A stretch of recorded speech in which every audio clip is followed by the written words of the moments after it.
Hello guys. तो इस quick revision series में हम स्टार्ट करने वाले हैं अपना क्लास 11th का चैप्टर सेकेंड बायोलॉजिकल क्लासिफिकेशन। तो ये एक पॉडकास्ट होने वाला है जिसे आप बिना कुछ बुक में देखे, बिना कुछ लिखे, एक बार आप बस जल्दी से सब कुछ रिमाइंड करने वाले हैं जो भी अब तक आपने पढ़ लिया है इस चैप्टर में। ठीक है, तो आई एडवाइस यू कि आप अपने ईयरफोन्स ले लें और अपनी आइज़ क्लोज करके बस मेरे साथ रिवाइज करते जाएं जो भी मैं बोल रही हूँ। So without wasting any further time let's get started. तो सबसे पहले हमारे पास आती है classification given by the Aristotle. तो एरिस्टोटल ने क्या किया था, सबसे पहले उन्होंने क्लासिफिकेशन दी थी साइंटिफिक बेसिस पे। तो उन्होंने दो प्लांट्स को 3 ग्रुप में बांटा था, herb, shrubs and trees. Herbs बहुत छोटे छोटे, श्रब्स थोड़े उनसे बड़े, और बहुत बड़े थोड़े ट्रीज।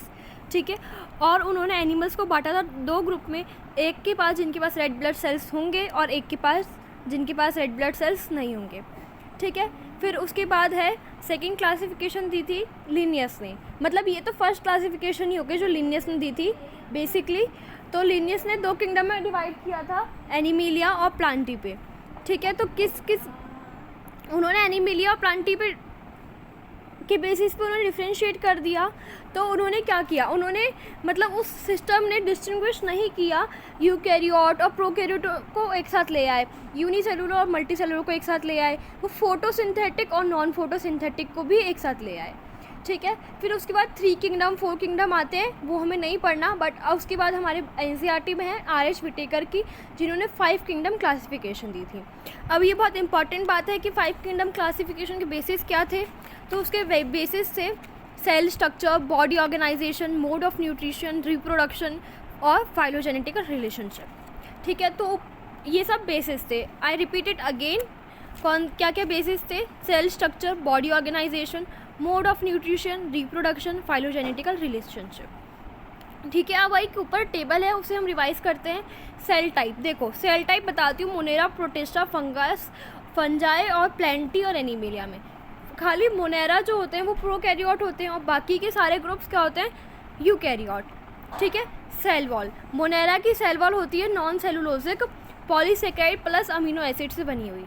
ठीक है, प्रोटिस्टा की सेल वॉल होती है बट कुछ में प्रेजेंट होती है और कुछ में नहीं होती है। ठीक है, फंजाई में सेल वॉल होती है काइटेनियस, प्लांटी में सेल वॉल होती है सेलुलोज की, और एनिमिलिया में सेल वॉल एब्सेंट होती है। फिर है न्यूक्लियर मेम्ब्रेन। न्यूक्लियर मेम्ब्रेन तो खाली यूकैरियोट्स में होगी तो प्रोकैरियोट्स में नहीं होगी, तो मोनेरा में एब्सेंट होती है और पीछे के चारों ग्रुप में प्रेजेंट होती है। बॉडी ऑर्गेनाइजेशन, मोनेरा और प्रोटिस्टा की सेलुलर है, फंजाई की मल्टी सेलुलर या फिर लूज टिश्यूज़ हैं, प्लांटी में टिश्यू या फिर ऑर्गन है, एनिमिलिया में टिश्यू, ऑर्गन सिस्टम सब आते हैं। ठीक है, मोड ऑफ न्यूट्रिशन, मोनेरा का मोड ऑफ न्यूट्रिशन है ऑटोट्रॉफिक भी हैं और हेट्रोट्रॉफिक भी हैं। ऑटो में कीमोसिंथेटिक भी हैं और फोटोसिंथेटिक भी हैं। हेट्रो में सेप्रोफिटिक भी हैं और पैरासाइट भी हैं। ठीक है, उसके बाद प्रोटिस्टा ऑटोट्रॉफिक भी हैं और हेट्रोट्रॉफिक भी। ऑटोट्रॉफिक में खाली फोटोसिंथेटिक है, ना कि कीमोसिंथेटिक। ठीक है, फिर फंगस तो ऑटोट्रॉफिक नहीं है, बिल्कुल भी नहीं है। ये फंगस खाली हेट्रोट्रॉफिक है, सेप्रोफिटिक हो सकती है, पैरासिटिक भी हो सकती है। प्लांटी कम्प्लीटली ऑटोट्रॉफिक है और वो भी फोटोसिंथेटिक वाले। फिर एनिमिलिया हेट्रोट्रॉफिक है, होलोजोइक, सेप्रोफिटिक, ये सारे उसके मोड ऑफ न्यूट्रिशन है। ठीक है, फिर उसके बाद आता है एक इसमें बहुत इंपॉर्टेंट पॉइंट है कि प्रोटिस्टा में 5 किंगडम क्लासिफिकेशन के अकॉर्डिंग कोरेला और क्लाइडोमोनास को किस में रखा हुआ था, प्रोटिस्टा में। ठीक है, 5 किंगडम क्लासिफिकेशन के अकॉर्डिंग क्लाइडोमोनास और कोरेला को प्रोटिस्टा में रखा हुआ था। ठीक है, फिर उसके बाद हम स्टार्ट करते हैं अपना kingdom first, that is kingdom Monera. Kingdom Monera के फुल मेंबर कौन होते हैं, बैक्टीरिया।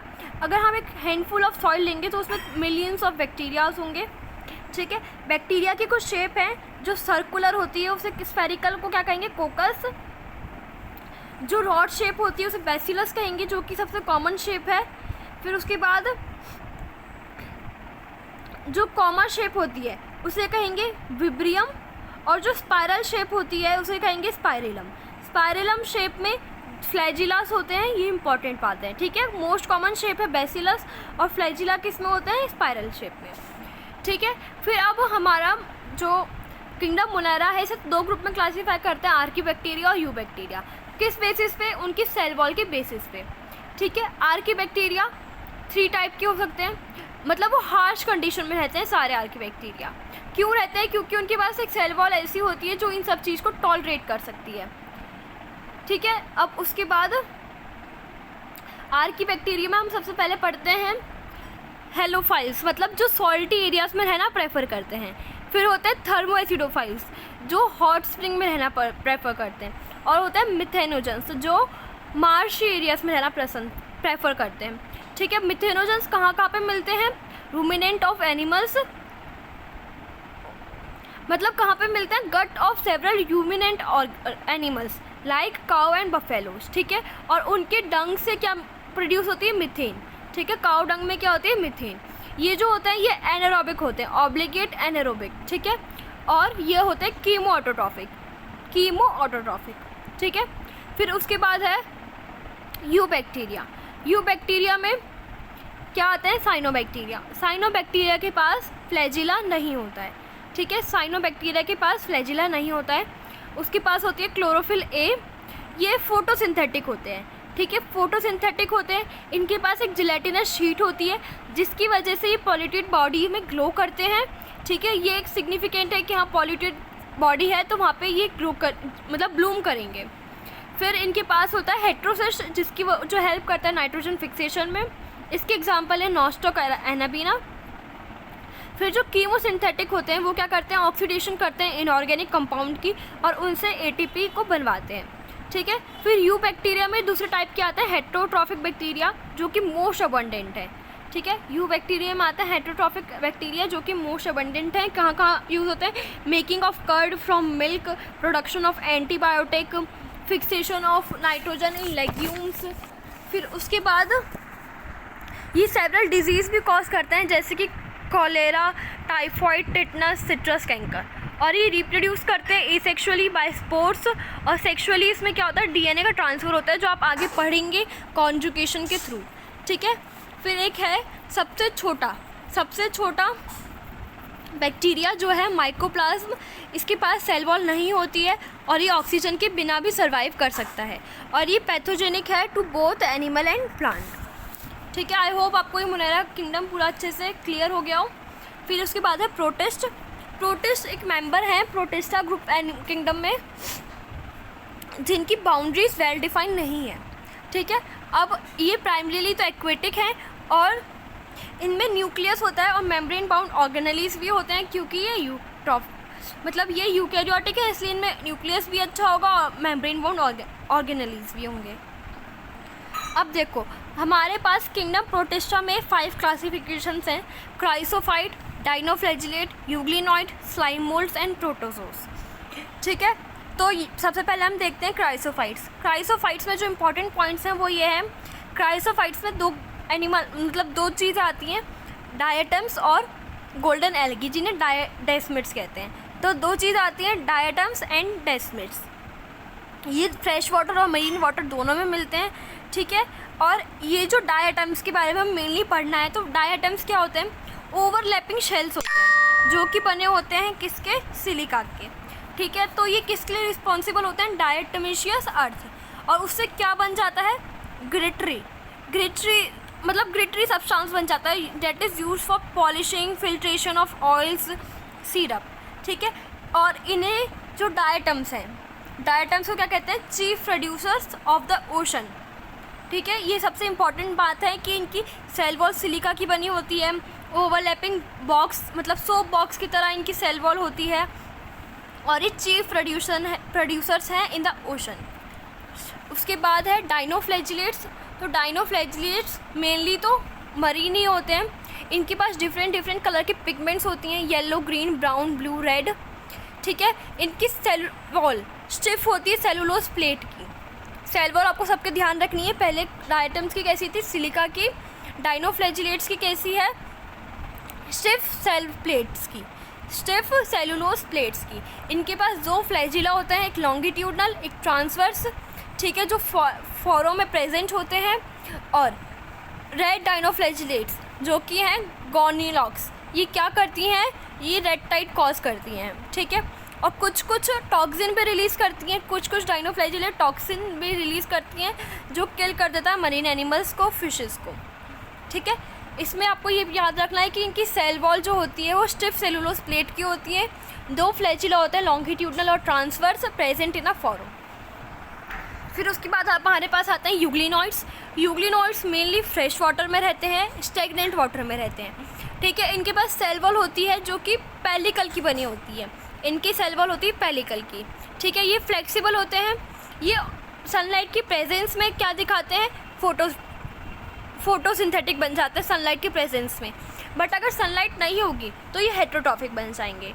ठीक है, इनके पास भी 2 फ्लैजिला होते हैं, एक शॉर्ट एक लॉन्ग, और इनका एग्जांपल है यूग्लिनॉइड्स, वो सॉरी यूग्लिनॉइड्स नहीं, यूग्लिना। फिर हमारे पास 4th है कैटेगरी स्लाइम मोल्ड्स। तो स्लाइम मोल्ड्स क्या होते हैं, ये सेप्रोफिटिक होते हैं। ठीक है, अभी तक हमने जो पढ़े जो अभी तक हमने पढ़े वो ऑटो थे, सारे ऑटो या कीमो, ये है सेप्रोफिटिक। ठीक है, ये डिकेट ट्विग्स पे होते हैं और लीफ एनगल्फिंग ऑर्गेनिक मटेरियल के ऊपर होते हैं। ठीक है, जब सुटेबल कंडीशंस होती हैं तो ये प्लाज्मोडियम बना देते हैं जो कि सेवरल फीट तक स्प्रेड हो जाता है। ठीक है, और अनफेवरेबल कंडीशंस में क्या बनाते हैं, एक फ्रूटिंग बॉडी जिसके अंदर स्पोर्स आ जाते हैं, और स्पोर्स के अंदर ट्रू सेल वॉल होती है। स्पोर्स के अंदर ट्रू सेल वॉल होती है जो कि एक्सट्रीम मतलब रेजिस्टेंस कर देती है हार्श कंडीशंस को, और कब तक, मतलब सेवरल ईयर्स तक। और इनके स्पोर्स कैसे स्प्रेड होते हैं, थ्रू एयर करंट। ठीक है, उसके बाद है प्रोटोजोआ। प्रोटोजोन्स को वो भी हेट्रोट्रॉफिक होते हैं और उन्हें हम कहते हैं प्रिमिटिव रिलेटिव ऑफ एनिमल।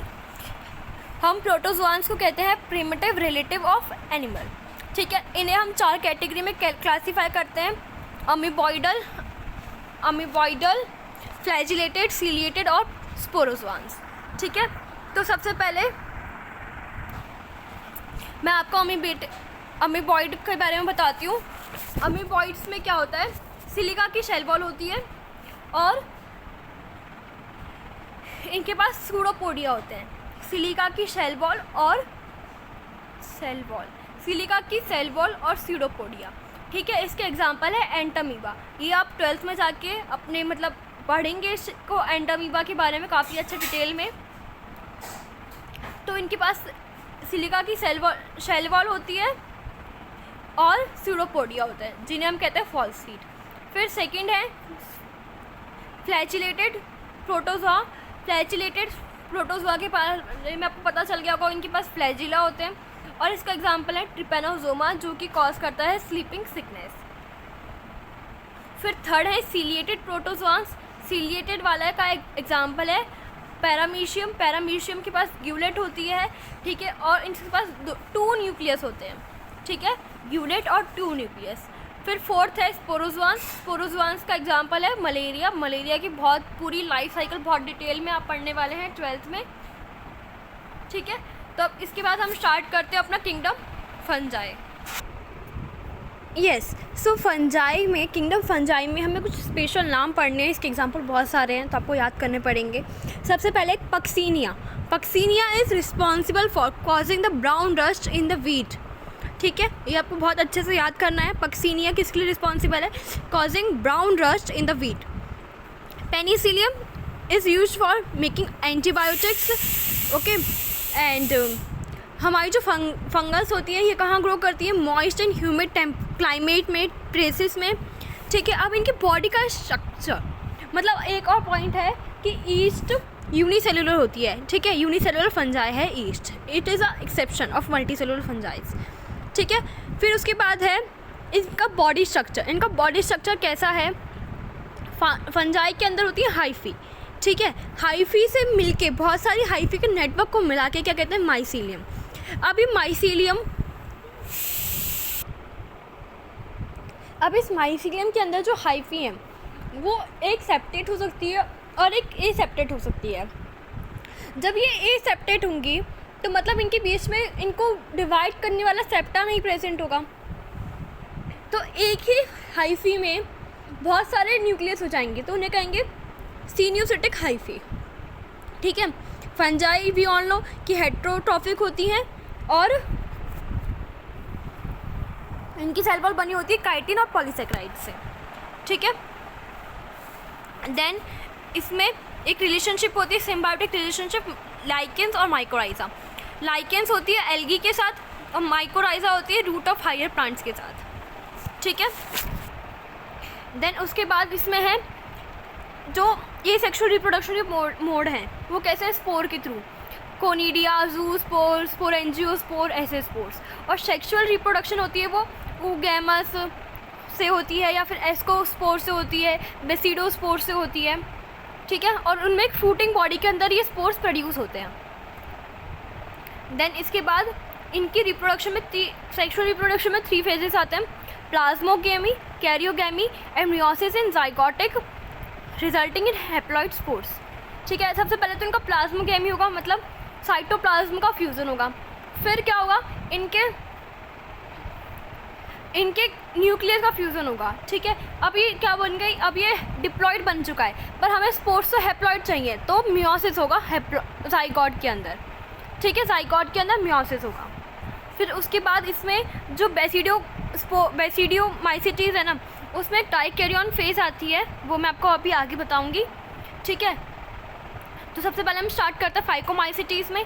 फाइकोमाइसिटीज़ जो होती है ना, ये एक ओनली फंजाई है जो कि एक्वेटिक हैबिटेट में रहती है, ठीक है। ये ऑब्लिगेट पैरासाइट है ऑन प्लांट्स, ठीक है। इसमें माइसीलियम जो होता है एसेप्टेट होता है, स्क्यूनोसिटिक होता है, अनब्रांच्ड होता है। एसेक्सुअल रिप्रोडक्शन होती है जूस्पोर से जो कि मोटाइल है, या फिर एल्पानोस्पोर से जो कि नॉन मोटाइल है, ठीक है। इसमें spores both the sexual and asexual spores are produce endogenously, ठीक है। सेक्सुअल स्पोर्स प्रोड्यूस होंगी स्पोरेंजिया में और उनको बोलेंगे जाइगोस्पोर, ठीक है। इनके अंदर आइसोगैमी हो सकती है, एनाइसोगैमी या फिर oogamous, तीनों हो सकते हैं। उसके बाद इनके एग्जाम्पल है म्यूकर, राइजोपस और एल्ब्यूगो। एल्ब्यूगो है पैरासाइट ऑन मस्टर्ड, ठीक है। और राइजोपस भी ऑन लो की ब्रेड मोल्ड होती है, ठीक है। उसके बाद है एस्कोमाइसिटीज़। एस्कोमाइसिटीज़ को सेक फंजाई कहते हैं, ठीक है। इसका एग्जाम्पल है पेनिसिलिन या फिर हम ईस्ट जो कि यूनिसेलुलर है, ठीक है। और इनको कॉर्पोफिलस कहते हैं क्योंकि ये काऊ डंग पे ग्रो करती हैं, ठीक है, इसलिए ना कॉर्पोफिलस कहते हैं। और फिर उसके बाद है ये इनका जो हाइफी है वो सेप्टेट होता है और ब्रांच होता है। एसेक्सुअल रिप्रोडक्शन होती है बाय कोनिडिया जो कि एक्सोजीनियसली प्रोड्यूस होते हैं, ठीक है, किस पे, कोनिडियोफोर पे। सेक्सुअल रिप्रोडक्शन होती है बाय एस्कोस्पोर्स जो कि एंडोजीनियसली प्रोड्यूस होते हैं एस्कोकार्प के अंदर, ठीक है। इसका एग्जांपल एस्पार्गिलस, क्लेविसेप्ट, न्यूरोस्पोरा। न्यूरोस्पोरा को जेनेटिक्स की स्टडी के लिए यूज़ करते हैं, जेनेटिक वर्क के लिए। मॉरल टफल एडिबल है, ठीक है। I repeat its example, penicillium, yeast, aspergillus, claviceps, neurospora, morel truffle, ठीक है। फिर उसके बाद हम आते हैं बेसिडियोमाइसिटीज़ पे। बेसिडियोमाइसिटीज़ को मशरूम, उसके कॉमन एग्जांपल हैं ब्रैकेट फंजाई और पफ बॉल, ठीक है। बेसिडियोमाइसिटीज़ में सेक्सुअल रिप्रोडक्शन नहीं होती है, इसमें वेजिटेटिव रिप्रोडक्शन होती है बाय फ्रेगमेंटेशन। उसके बाद इसमें सेक्सुअल रिप्रोडक्शन होती है बाय बेसिडियोस्पोर जो एक्सोजीनियसली प्रोड्यूस होते हैं किस पे, बेसिडियम पे, ठीक है। अब इसके अंदर मैंने आपको स्टार्टिंग में बताया था कि एक फेस आती है कैरियो फेस, ठीक है, क्योंकि इसमें डायरेक्ट मतलब इसमें स्पोर्स नहीं बनते हैं डायरेक्ट, इनके अंदर जो इनका जो हाइफी होता है ना वो फ्यूज़ करता है, और जब हाइफी फ्यूज़ करता है ना तो एक हाइफी के अंदर डबल न्यूक्लियस आ जाते हैं, इसलिए उसे कहते हैं डाइकैरियन फेस, ओके।